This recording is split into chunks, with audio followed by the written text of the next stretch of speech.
Қайырлы күн достар. Бүгін сіздермен үй жағдайында дайындалатын өте дәмді, дүкендегіден де дәмді, әрі жұмсақ болып шығатын рулет рецептісімен бөлісетін боламын. Видеоны соңына дейін қараңыздар. Ең алдымен жұмыртқаның сары уызынан ақ уызын ажыратып аламыз. Ақ уызын шайқайтын ыдысымыз міндетті түрде құрғақ болуы керек. Барлығын осылай ажыратып аламыз.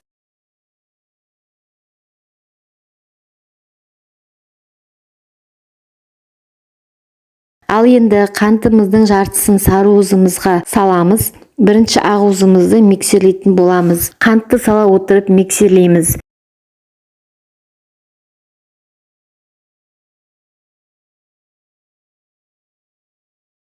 Міне осылай болып шығуы керек. Төңкергенде ақ уызымыз ақпайды. Ал енді сары уызымызды шайқайтын боламыз.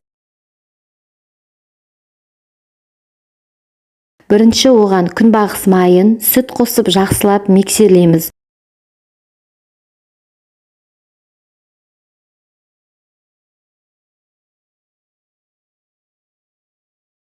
Содан соң ұнымызға қопсытқыш қосып араластырып алып, сары уызымызға қосып жақсылап араластырып аламыз.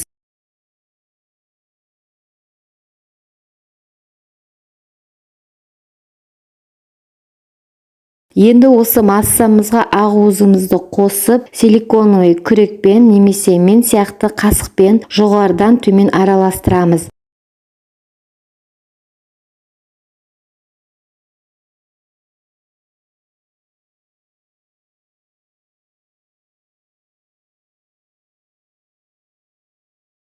Міне бізде біркелкі қамыр шықты. Енді оны формаға құямыз. Біркелкі етіп аламыз. 180 градуста 15 минут пісіреміз.